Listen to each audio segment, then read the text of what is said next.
Bonjour à tous, je suis ravie de vous retrouver pour ce nouveau rendez-vous des musées de Langres sur Facebook où on vous propose de découvrir chaque semaine un objet, alors soit un objet emblématique de nos collections, soit un objet qui nous tient aussi particulièrement à cœur.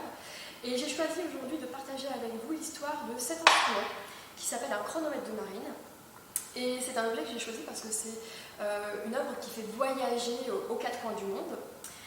Alors les chronomètres de marine, qu'est-ce que c'est? Ce sont en fait des montres de très haute précision qui vont permettre pour la première fois de l'histoire de calculer la longitude. Il faut savoir qu'au XVIIIe, on est dans un contexte où vous avez des grands navigateurs, James Cook, Bougainville, qui partent explorer des routes maritimes, qui partent cartographier des contrées lointaines méconnues. Et pour se repérer, ils ont besoin de connaître leur latitude et leur longitude. Et jusque-là, on ne savait pas calculer avec exactitude la longitude. Et c'est un horloger anglais qui va essayer de résoudre ce problème en inventant les chronomètres de marine. Alors comment ça marche? Le chronomètre, c'est comme une montre avec un mécanisme de très haute précision. Et cette montre, elle est réglée sur une heure de référence. Par exemple, l'heure de votre point de départ. Si vous êtes navigateur et que vous êtes parti, je ne sais pas, par exemple du port de La Rochelle, eh bien, le chronomètre va être, par exemple, réglé sur l'heure de votre point de départ, sur le port de La Rochelle, par exemple.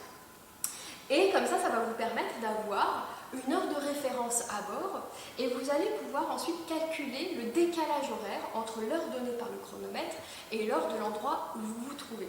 Et comme ça, vous allez pouvoir calculer en fait un espace entre l'est et l'ouest et donc calculer comme ça votre longitude.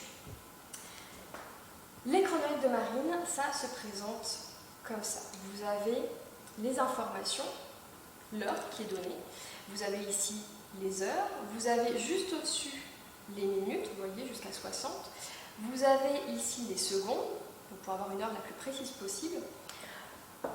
Sur le nôtre, vous avez aussi l'autonomie du chronomètre, parce que ce sont des montres à mécanisme qu'il faut remonter, et donc celui-là a une autonomie de 8 jours, et puis après il faut le remonter.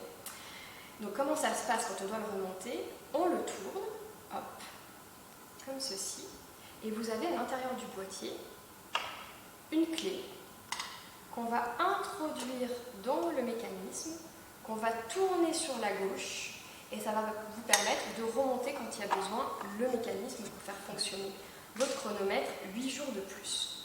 Vous voyez que le chronomètre en tant que tel, il est accueilli dans une boîte avec un système ici de cadran qui permet de désolidariser le chronomètre et son mécanisme du boîtier. Alors pourquoi?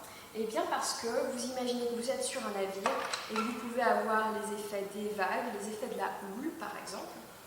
Et donc pour avoir en fait un chronomètre qui reste toujours à l'horizontale, eh bien c'est le boîtier qui bouge grâce à ce système de cadran. Et ça permet d'amortir les effets des vagues, les effets de la houle sur le mécanisme du chronomètre.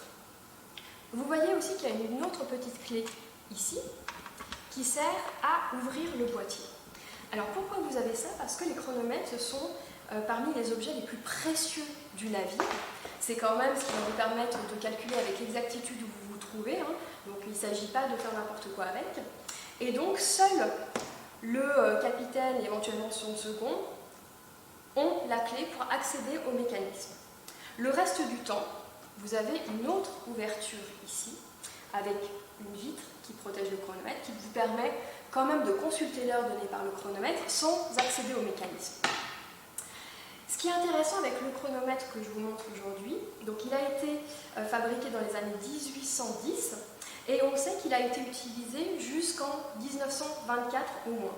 Ça on le sait parce que comme c'était des instruments précieux, il fallait régulièrement les faire réviser auprès d'horlogers pour être sûr que le mécanisme soit intact et que tout fonctionne bien. Et celui-là a été révisé en 1924. Donc il faut imaginer cet objet utilisé pendant plus de 110 ans à travers toutes les mers et les océans par des navires de commerce. Donc voilà pour l'objet de cette semaine et je vous propose qu'on se retrouve la semaine prochaine pour la découverte d'un autre objet des collections.